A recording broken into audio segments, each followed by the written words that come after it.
The terrible Boss Baby series. DreamWorks are a funny company, aren't they? They used to slap out so much content that they were both the pinnacle of animated storytelling sometimes, whilst also reveling in boomer humor. But how bad could it possibly be? Especially now that it started 7 years ago? Jesus Christ. Let's see just how poorly it's aged. We're covering all of Boss Baby 1, Boss Baby Back in Business, and Boss Baby 2.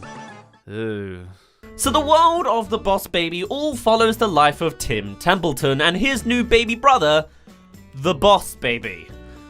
No, that's literally just his name. And the whole joke of his character is just that. The baby's the boss. Don't expect it to really go any further than that for the whole 97-minute runtime. It's your classic getting to terms with an expanded family story meshed with a fantastical adventure of the secret world of babies that adults are clearly oblivious of. As a concept, it's kinda not bad, but at the same time, it's really, really stupid. I don't know if it's the execution or the idea itself, but it's clearly built with a particular audience in mind. The kind of audience that doesn't think.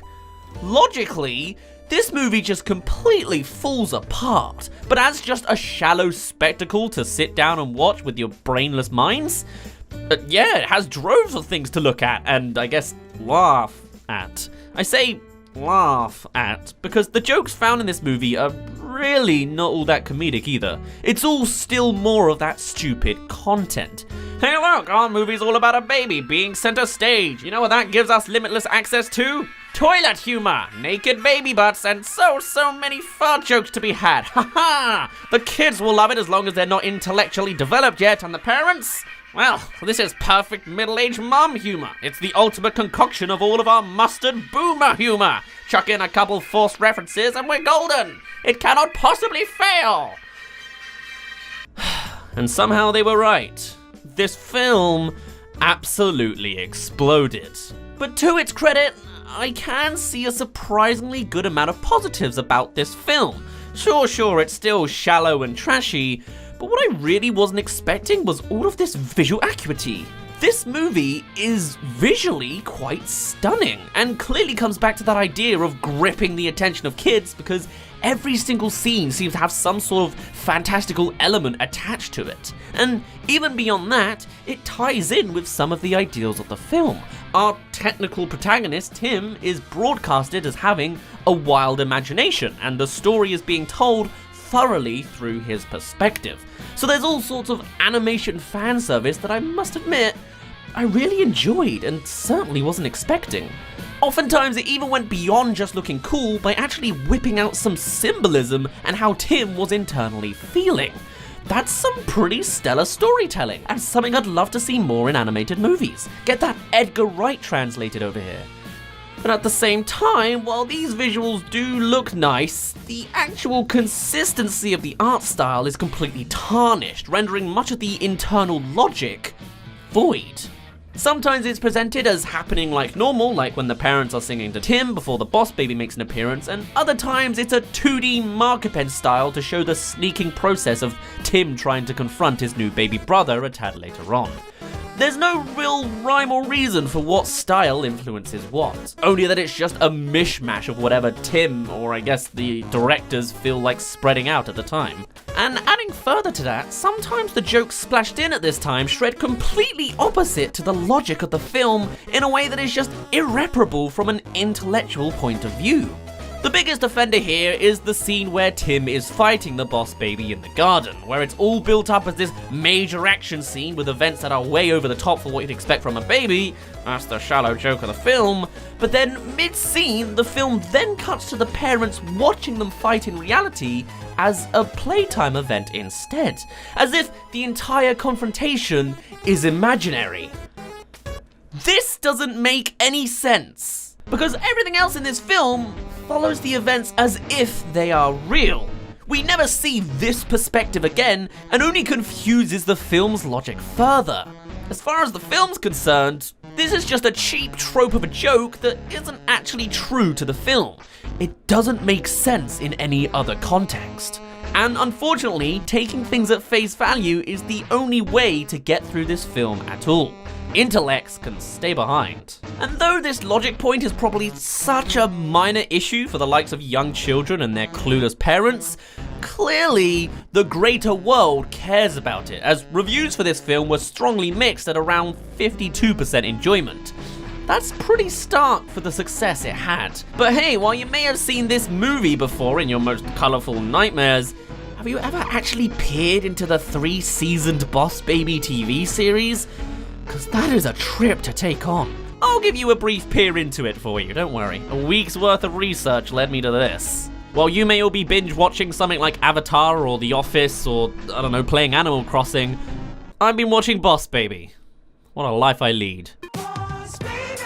I'm the boss, boss baby, boss baby, boss. Who's in charge? Me, the boss baby. Why? So in case you were wondering up front, no, it doesn't get any better. In fact, the greatest part about the movie is completely lost in Back in Business. You know that whole element of animation love letters and pretty colors? Yeah, that's all gone here. Instead, it's replaced with just this really generic foundation design that looks like every other kids show ever, and really just scrapes the bottom of the barrel with its joke quality. Do they still work the same way? Yes, you suck. You suck! I'm gonna fill my diaper right now and never break eye contact. Ooh. What did you do? What?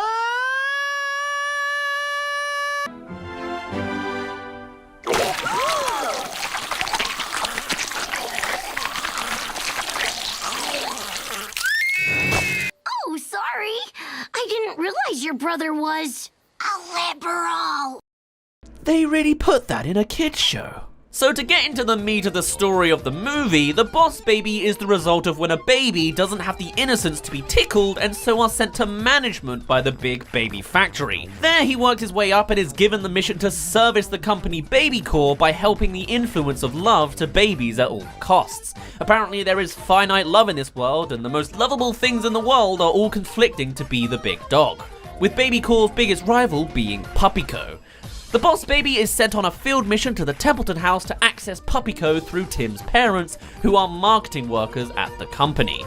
If that wasn't enough of a strange underworld concept, Tim is then also hoiked into the drama as his dissatisfaction of being neglected by his baby brother drives him to help the Boss Baby so that he can return back to the company. Kinda like your classic buddy cop drama. I mean, you know the beats. So they enter Puppyco through Bring Your Child to Work Day and confront the founder of Puppyco, Francis, who just so happens to be an old CEO of Baby Corps that Boss Baby used to look up to.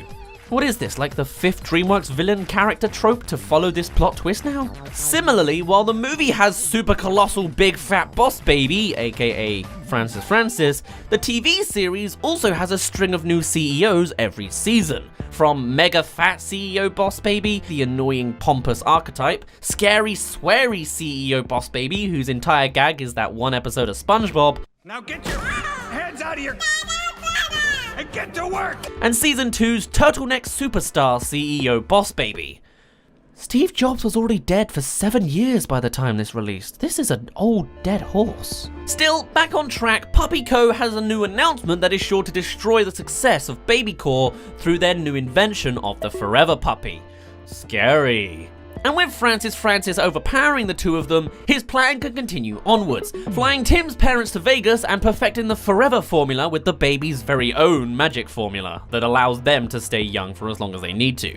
With the parents practically stolen away, though they're clearly oblivious to it themselves, Tim and the Boss Baby have to escape the babysitter henchmen and catch up to Vegas themselves. Really, it's your kind of run-of-the-mill story by this point, you know? Buddy cops learning to accept each other, villain who has a previous mentor/icon status, brute henchman, a race against time, you know, that kind of thing. The villains of the TV series also kind of play with some fun concepts though. Season 1 goes against Bootsy Calico, an adult raised by cats who wants to pull love towards cats over babies by planting 6 well-placed kittens. No, really, that's his master plan. And it works. Season 2 is about the elderly wanting more love through Stinkless Serum, which goes on a bit of a tangent. And also just finishes in the most idiotic of ways. And season 3 tackles brainwashing robot babysitters. It's all simple plots mostly, but hey, it does expand the world to how you'd imagine it to be. What's the next rival gonna be for the sequel? Chicks? Pugs? Spouses? Or just a pet in-house that the boss baby and Tim have to go against? Maybe someone's gonna try and destroy all love in the world from everybody. I don't know, man. Either way, you can imagine it's dictated by this pie chart of love. Anyway, with Tim and the boss baby evading the babysitter, the boss baby starts having new trouble with his stolen formula, slowly turning back into a normal baby. It's actually here when coming up with a plan to go to Vegas that I actually kind of enjoyed one of the jokes. Well, thank you. Hold on, baby. Thank you very much. Hey, baby. Hold on, we're hugging to you. You got Betty Sue dressing like a Vegas Sue and had Anna Ray. There we go. Humming. Whoa, baby. Oh no, am I getting old? Actually, a handful of these jokes aren't the worst in the world. But it's always the loudest and most obnoxious ones that make you want to really slap yourself in the face. The subtler stuff seems almost smart? I don't know about that, but it's better. So yeah, they reach Francis just as he unleashes the Forever Puppy, and the logic of it all is just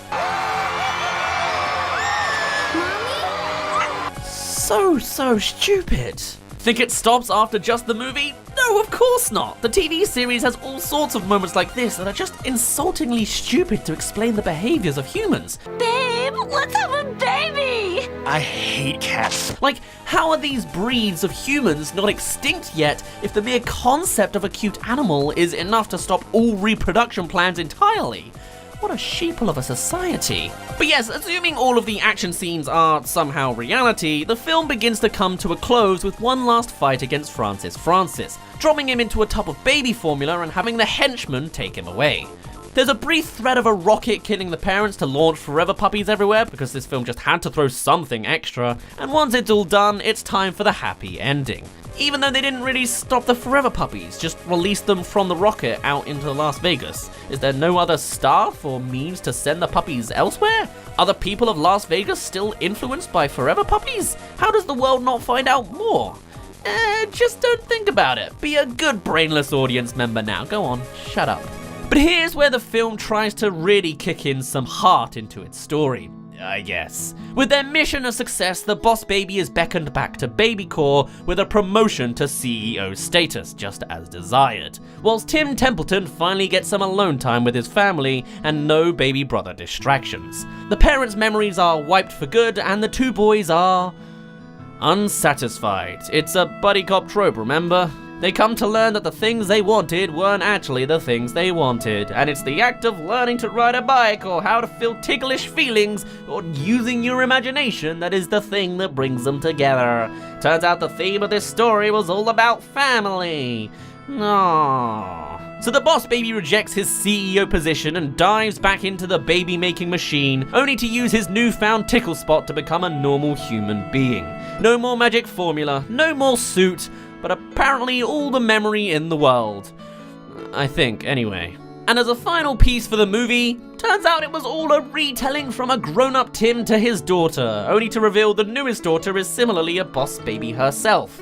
Again, you really shouldn't think too hard on the logic of what's real and what's not, because it really doesn't make any sense. Either it's a shallow spectacle you really shouldn't think about, or the one functioning theory is that it's a fake story told by Tim, which activates the daughter's imagination to believe the fake reality that her new baby sister is also a boss baby. If that's too complicated for you, just chalk it down as it just doesn't matter. After all, we just established that the boss baby, now renamed Ted, is no longer a manager baby and retracted back to normal baby status. Yet somehow in the sequel TV series he's back to being a boss baby and is also an integrated part of the family.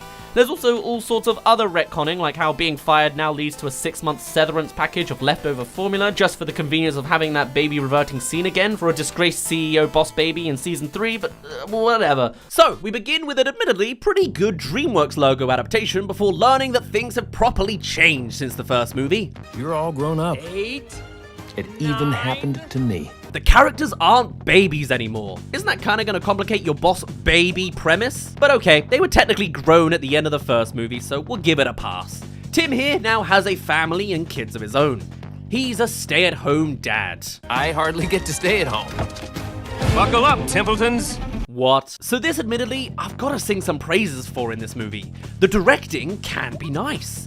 I always quite liked turning slice-of-life moments into over-dramatic action sequences, very Nichijou. And driving a car feels like this. Great! Let's see how long that lasts. Actually, quite a bit for the first 3 minutes. This sequence montages out to a whole recap of the past 20-odd years, and shot as one big camera motion in a lot of places. You got micro-dramas of teddy bear building, wife Carol being the actual successful one, we learn of the spying new toddler Tina, the older sister Tabitha who just got into a great school, as well as what happened to the other babies. I barely remember the other babies. Jimbo is still called Jimbo and is also mayor somehow, though his wife is the smart one, and the triplets, there were triplets, are police officers. And of course Ted, Well, he grew up to be the boss, all right. is actually a CEO boss. No surprises there. So now we're all caught up. What's the plot? Well, it all starts with older sister Tabitha. What are you doing? Ew, gross. It went everywhere. She has started to outgrow Tim's overactive imagination and childish antics. Fitting as well, since her argument is... I'm trying to do my homework, or I'm doomed. Oh, What kind of awful parent doesn't know the concept of homework? The directing may be great, but I can already tell this writing is gonna be frustrating. Tabitha is a brainiac kid who seems to already be growing up, and baby man Tim just can't handle it. Though to be fair, she is also a bit on the rude end too. She's completely against all the traits of The Good Night Show, doesn't want music, doesn't want hangouts, and wants to be just as successful as Uncle Ted. Plus she's critical of the age-old Boss Baby 1 story Tim always tells. the jokes were good, right? Tim, I think it's about time you had a midlife crisis. So, upon his life not being quite the way he wanted it to be, Tim broods in the attic, lamenting over where the time went. The sweet breath of freedom. Wizzy? And then the Toy Story ripoff comes back around. I forgot about Wizzy, not gonna lie, but I faintly remember him. A sentient alarm clock that moves in front of everyone for some reason. They have a catch-up, they almost share advice, and then we hit a nerve. Like I did with my brother.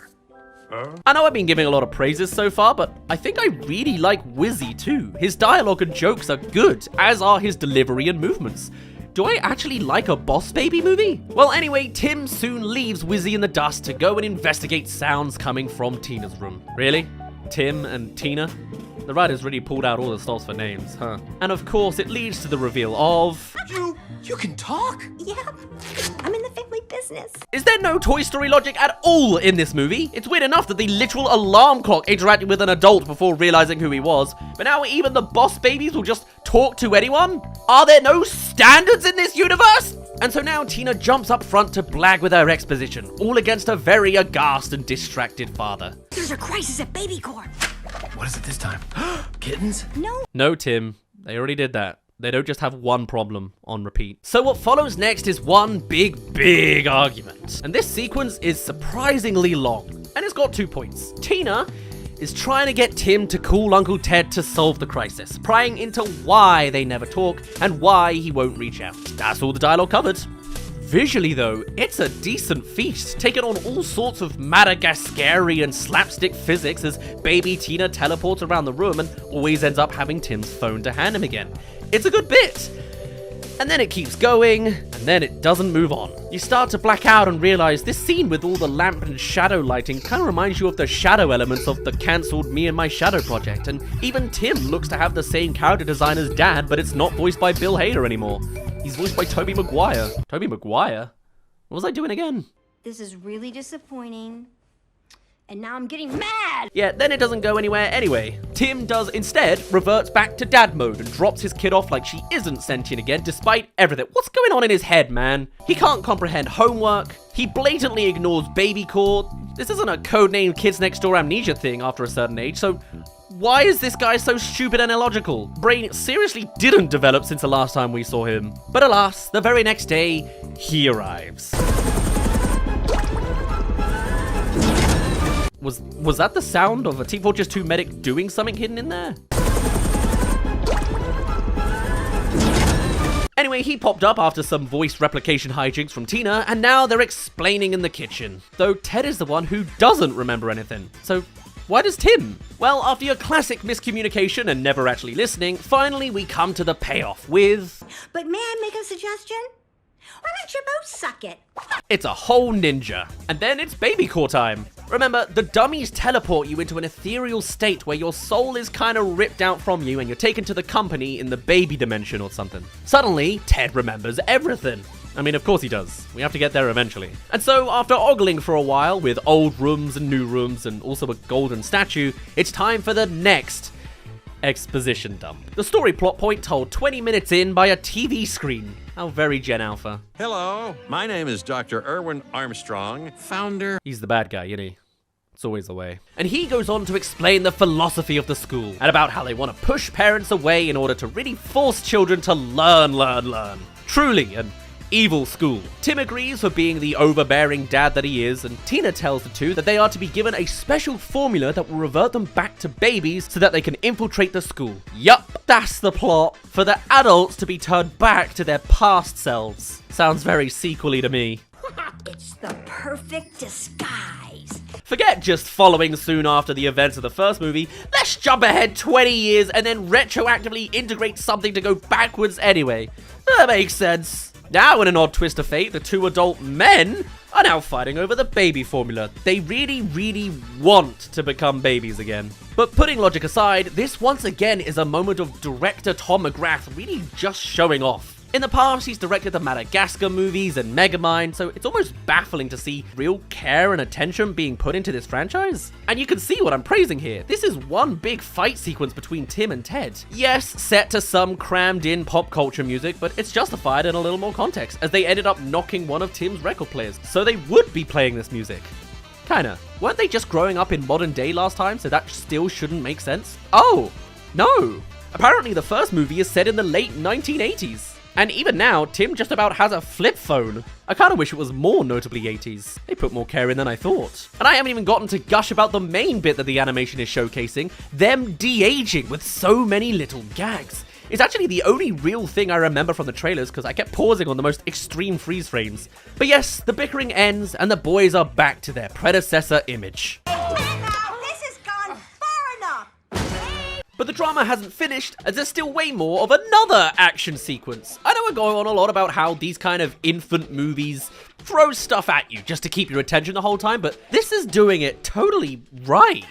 Now it's an intensive choreography of Tina distracting the sister and mother, all the while the babies are sliding around in the background. There's not so much iconic beats to latch onto like Madagascar has its moments, but this baby projectile move at least touches on the surfaces. And as everything just about goes perfectly right up to the last minute, there's somewhat of an escape.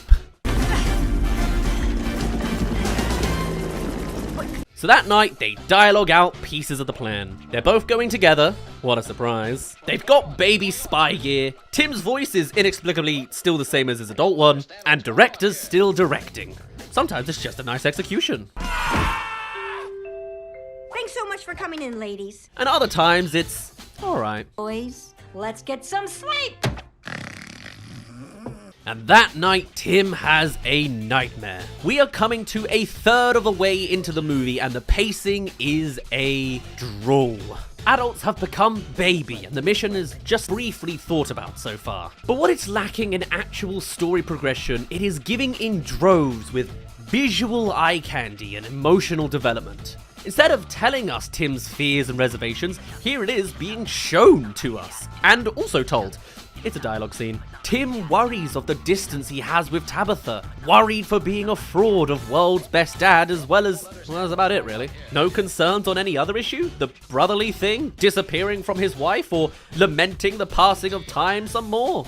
Alright. But for one point, it's brilliantly executed. I love the sort of wide lens dolly zoom effect we have, making Tim shrink more and more on his giant chair. Was it the Toy Story 2 falling in the void nightmare? Yeah, we've all been there. And then one more action scene of the oh so relatable oversleeping rush playing atop this greatly composed violin piece from Steve Mazzaro and Hans Zimmer. It all brings it together for a massive classic romp. Though the fact that you're telling me that baby Alec Baldwin wasn't awake at 8 AM is clearly a plot hole. This guy mustn't have been a real Sigma male rise and grinder if he's still asleep by the time the sun's up. And even if you put him back to being a baby now, they certainly don't do lions. Come back! Ahoy! Come back! But it's one more hurdle in the way of actually making progress.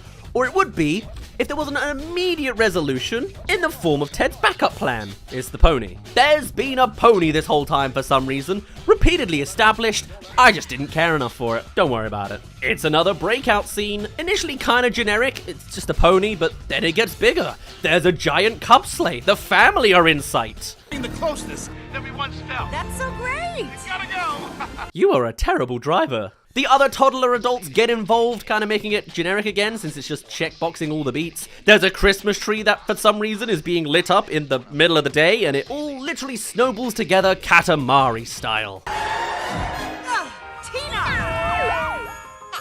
And after a brief, another bit, finally, just 35 minutes into the movie, do we actually reach the school. Mission start. Haseo and buenos dias. Thank you. There's a whole thing about what color timepiece they have that compartmentalizes the kids into different districts. It's just more fluff. And then Tim goes to meet Tabitha. It's pretty standard stuff as well. A chic modern classroom, there's somewhat of a school bully. And also the teacher is virtually on a device, but it's, you know, it's happening. That all competition is Healthy competition! The toddler room is way more chaotic, though at the same time, it's probably easy to see why. Kinda just feels like another Toy Story 3 scene, you know? Now, in fact, this was actually my stopping point in the movie. I am not kidding. The sentence before this one was written months ago, and I just gave up on this movie. It's just kind of slush, you know? It's to the point all of Christmas happened, and now I've changed my writing format to a more improv style, because I'm too bored to pause every 10 seconds to write for a minute. I would assume we're about halfway through this movie, and only now does it seem to actually start, you know? But let's get into things anew. What we have next is a two-piece montage from Tim and Ted's perspectives, each dealing with their classrooms. For Tim, it's all about physics for a moment, before speedrunning through every single different topic there is, with this whole rotatory system that honestly shows a nice piece of, I guess, artistic design. A lot of the creative elements of this movie seem to come from the actual aesthetics and directing of this movie, rather than the actual plotline. But hey, I guess it gets your point across. All the while, Ted is also dealing with his scenes whereby he is in the middle of the Toy Story 3 scene, trying to get out. He wants to escape through a vent, and there's all sorts of different toddlers we're gonna see for micro gags. From this montage, we also learn that Tabitha is actually genuinely very smart, seeming to know the answers to all of the science questions, as is mostly the point of this montage, really. Meanwhile, the boss adult man baby ends up controlling the toddlers to try and make their point. Then it just doesn't succeed, so we're just kind of delaying more in this montage. There's a lot of fluff in the middle of all this good direction. And then eventually he climbs out via glue. Just glue directly, stick it to your body, and it'll get you up a wall. Somehow. But hey, it's not much better on the Tim front. He's almost accidentally started up a whole Back to the Future romance. No. You're amazing. Don't fall down this slippery slope, boy. So as both boys have their successes and failures, Tim successfully bullying the main bully archetype of this classroom, and Ted actually successfully getting out, Tim is sent into isolation. It's a tiny little torture box with Sail Away playing as your classic pop culture plug. Meanwhile, Ted as a baby actually manages to make it to the head teacher's office, whereby we come to learn that this head teacher was expecting him, knows why he's here, they're both fully complimentary of each other, and it turns out that the villain was... surprise, surprise. Thank you for making it halfway through this video. If you haven't already, come subscribe. This is the age-old terrible series where we cover awful movies from the animation field, and this one has long been suggested. But if you have any other recommendations you'd like us to cover, or you want to see one of the many old ones we've already done, check it out on the playlist, or let us know in the YouTube comments down below or on our Discord. Otherwise, let's get back to the terrible Boss Baby sequel. Can't wait for the third one. A baby. Whoa! Oh my god. Now, with the head teacher suggesting that they could use somebody like the Boss Baby, and there's a tier beyond blue when it comes to success. But first, we need a playground scene whereby the characters can now start to communicate over what's been going on. You've got Tina witnessing the events on the iPad, so she is at least locked in, and Tim is finally released as well since they've finished their timeout in the torture room. And this whole scene is meant to be, I think, just kind of a reference to Shawshank Redemption. It's like prison when you've got super smart kids There are toddlers gambling, a violin kid. Somehow we're being antagonized by acorn heads. So what? Did you flunk coloring class, kids? And Mr. CEO Boss Baby is of course already the super leader of it all. But as plot lines would have it, instead of really communicating as brothers, they instead have a fight over the miscommunication of not lining up and both succeeding on their separate montage missions. Thing you're ever gonna succeed at is being alone. Fine. Fine! Yeah, like, that's kind of a weak plot line. We then get more scenes that are just kind of adding fluff to numbers. You know, we see that the bully is going to try to sabotage Tabitha's musical number that she'll have later on at the final climactic moment of the movie. There is admittedly a fun bit of Tim as a child now. You know, this sounds weird out of my head, but oh well. Flirting with the mother character, because obviously he is the husband. I don't know if I'm starting to fall for, like, middle-aged boomer humor, but I find there's an entertainment factor there. What? You never told me you had an older sister who could drive. What can I say? This boy is based. And then with Tim taking a ride back to his own family home to really just confuse things and lead closer towards that Back to the Future rabbit hole, Ted is left behind at the school going to said after party, where he discovers that it's all one big company with hypnosis as the name of the game.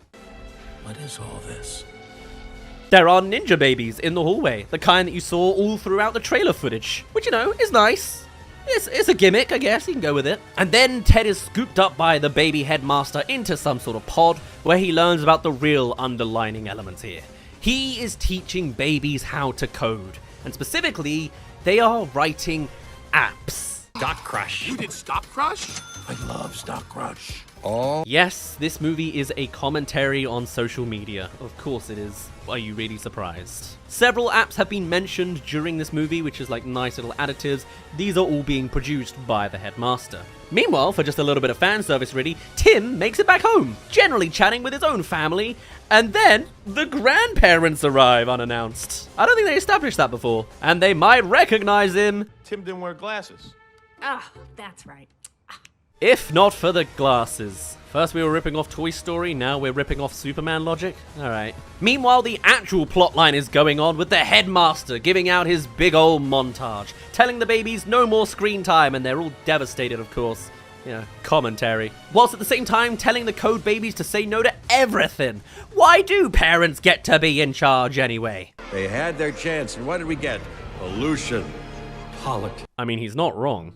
And so he wants to lead a baby revolution, where there are no more parents, which I guess is somewhat of a plotline. Oh, but okay, they do manage to loop around the Tim family fanfiction scene into actual plot, as we come to hear about Tim and Ted's past experiences through everyone else telling stories, which is, you know, it's decent. It connects to the main theme of, you know, the brotherly relationship, and it gives a new perspective on what they're like as brothers, but at the same time, this has now gone into the opposite of where the start of this movie was. Whilst before it was all show and barely any tell, now it's just people talking around the table, looking a little bit expressive, saying, wow, Ted could be so uptight. Oh, Tim, what a active imagination that kid had. He was so proud of his little brother. They were best friends. It's like a nice emotional moment, but suddenly it's like the movie just sort of gave up, wanted to tell plot instead of visuals, and doesn't know how to mix the two together. But following that, we then do get a really nice scene with Tim and Tabitha, seeing a little bit of what his daughter is interested in without the lens of being the fatherly figure. We see all of the sciencey things that Tabitha's obsessed with, and how weak she feels when it comes to music, something that Tim is very happy to help with. There's no place like home. Anyway, Tim's major advice is to imagine that you're inside the song. Everything's actually happening and you can see the notes. Follow that with an actual music splay out of seeing the notes. Alright, it's a nice idea. Don't think it counts as actual singing lessons, but you know, it's decent, semi-standard directing there. She practices in front of a fake crowd. This bit's genuinely actually kind of nice. And then suddenly and immediately, Tabitha can sing perfectly out loud because it's just easy. It's always been easy. If I want to sing out, sing out. Yes, let it out. What a schmuck I am. I had to pay to learn how to sing. And with that, Tim then goes on to leave. And with us needing to stitch together the plot real quick, now Tim and Ted reunite and make amends, with the boss baby reading the file from Tim with a heartfelt message attached. And then it's immediately just sort of sorted. Alright. And then just before they call it in to Baby Core properly to solve the situation, Tina comes in to sabotage the call so that the two brothers can work on it in stealth. You know, it's the theme of the movie. It's all about family fixings. And so they plan in the attic, cross-dissolving between them talking about the plan and then actually enacting the plan. Somewhat. We get to see how it works, setting up the headmaster, putting something in his back so that you can control the suit, gluing with the bully to sort things out there, having a dance sequence on the side. Suddenly it's Hotel Transylvania, apparently. But then as we come back to the planning room again, we come to learn it was all their imagination, as that was just the best case scenario. So I wonder how the real thing's gonna go. And so here they are, for the big musical number all the parents are here to see, set up in the auditorium. And the app of the day is QT Snap that this movie's invented. Not the worst name in the world. Anyway, they perform a song about global warming, which I think, in a way, kind of fun, just to be poking at how the kids are genuinely thinking about this kind of thing. And then, whenever a parent takes a photo, they become hypnotized. With the show encouraging them to take photos, it all becomes one big ploy that way, whilst on the side adding a religious joke in there. Why do I get the sense this is a genuine piece of Christian cynicism plugged in here? And just as everyone works out what's going on, they realize they need to pull the plug, but there's multiple hurdles to pull the plug. Tim wants to go and see Tina perform. Ted can't reach that side of the stage. You know, it's a lot of delays. Tim rejects the plug because he doesn't want to stop his daughter. They argue over the plug and there's all things going on. Really, it becomes one big climax at the end for the brothers as they argue over how they weren't there for each other. You didn't even come to my graduation. Ah, which one? Before finally being caught by the villain. It's always the way, you know? The villain wins towards the end. But it's Tabitha's turn. The boys are plugged into the box, being flooded as well for extra good measure, as Tabitha sings her heart out up top. I'll always be here for the rest of your life. Huh? Can anyone else hear her? Naturally, everyone is surprised. The parents take all the photos in the world, and the boys make up now that there's a threat of drowning. Who needs a marriage counselor? You're a great dad, and you don't even get paid. And so as the two boys say all the classic things to immediately kindle their relationship, everything continues on just a little bit longer. There's more singing, there's more hypnotizing, there's more comments to each other. The truth is, it's lonely at the top. Yeah, tell that to Jeff Bezos. I'm sure he's miserable. And so we come to the end of it. The villain calls everybody out. Now he can command a standing ovation. These parents have essentially become zombies. Social media bad, everybody. And for some reason, Tina didn't even communicate this whole time. She had access at everything. Tabitha cries to herself, knowing her father wasn't there to see her. Finally learns that Tabitha is smart, learns that the dad's stories are true, and now it's all coming together. Kind of quick, but sure. The villain now has a dance sequence. Tabitha instantly finds where they need to go by looking for air ducts. And just as the boys are about to die, they manage to Deus Ex Machina their way out by none other means than the pony. The pony kicks them out of the box as they all head to the acorn tree in the center. It's time for a big old confrontation sequence with the ninja babies, with all the other toddlers thrown into the mix. It's like, nice, it's decent. There's a creepy toddler girl I didn't establish, she gets a sequence in there, and all the ninjas, they all run away. Time for the final confrontation at the acorn tree with the villain. I've got something better than a partner. I have a brother. Yeah. God, this movie really hits different when you're an only child. Anyway, it's suit versus suit as they manage to hijack another one of the head teacher's bodies, apparently. The villain calls in all of the parents, they stick to lollipops on the trees, they're trying to climb up to where he is. Actually, it's a pretty great piece of choreography. All the elements just all coming together. They climb up onto the branches, they get into the acorn tree, but there's one thing I can't not mention. I love Jeff Goldblum as much as the next person. He's playing the villain, right? And just, this villain's deliveries are all so flat. Like, listen to this. What are you doing? No. Visually, it's not even like terribly made. It's a nice piece of choreography. I think it's one of the highlights of Sony's director pool. But Jeff Goldblum doesn't fit in an action sequence. Like, did he not know what was going on? There's also other cracks in the script you can find. Like, listen to this next line. Grandpa. It's Night of the Living Boomers. Talk about crammed in, flat execution, and kinda doesn't make a lot of sense either, to be honest. They just wanted to use the word, didn't they? Anyway, a few lowercase r's later, and finally, the wizard wakes up. The boys start aging up, and the sequence gets a little more chaotic from that front as they interact. Kind of. It's actually just a lot of delaying, but it's one more element. Ted is immediately aging through the years, whilst Tim is lingering backwards for some reason. Random hesitating hurdles come in, like they try to start the sprinklers, and then they don't go off. Yeah.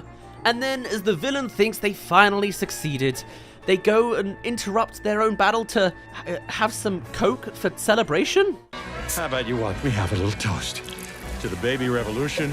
It's a pause for no reason. And then we already established that there's Mentos all over the floor, so like this is just like a crappy rendition of Wreck-It Ralph, but worse. I don't think they even established that he drinks Coke to celebrate all the time. It's just, oh, there's something established. I better set up the thing that kills me now. And so they do. This movie is like, writing-wise, stitched together by ripping off every other animated movie you've seen. Anyway, doing so explodes the acorn. Tabitha almost falls, but is caught by Ted, who instantly ages up through all of his aging. What, like, I like the ending of him being an adult when he catches her, but why was it all at once? Where's the logic, guys? Please. And then comes the final sickly message of the movie. You know, Doc, childhood doesn't last forever, but family sure does. The parents then drop their phones and that's the happy ending the movie wanted. Kids are reunited with their parents, the Templetons have a chat, and Grandpa takes one last photo. Get together. We gotta get this. Here we go. Dad, no! What? Post-credits now, Tabitha is singing to the family. The Nan, in her extra overly messaging way, throws away anything close to a phone or a camera. And then Ted does one last surprise by actually appearing. Wowee. The daughters join in. Tina skips a business call. Mum hears the baby phone call, so I guess that's where they want to go with the third movie. Or something. It's all for a snowball fight in the garden. With one final message. And you should always be nice to your brother. Yeah, thank you for that one. I'll consider it. Oh, and one more thing. The villain baby goes home. Okay, so he just has a papa and a mama, and also they don't even seem to be problematic. They seem happy that he's there, and like it was like a lost dog or something. Now that's the end. Huh? That just asks so many more questions, but I'm sure we will not get an answer for the third movie. And that was all of our coverage of the terrible Boss Baby saga. Now, I reckon you were mostly here for the first movie and the second movie, but have a little bonus TV show as well. There's actually a second TV show as well called Boss Baby Back in the Crib, which has multiple seasons. Do you really want me to go through that as well? We'll see in future. Chances are, in regards to Boss Baby 3, it's not really coming. We've heard nothing since a random Q&A from Alec Baldwin about talks, so we can assume the series is done. And even if it does come back, it'll be outsourced by DreamWorks anyway. But for now, we'll end things off there. My name's been Daz. Thank you very much for reaching the end of our Boss Baby coverage here, and I shall see you in a little bit.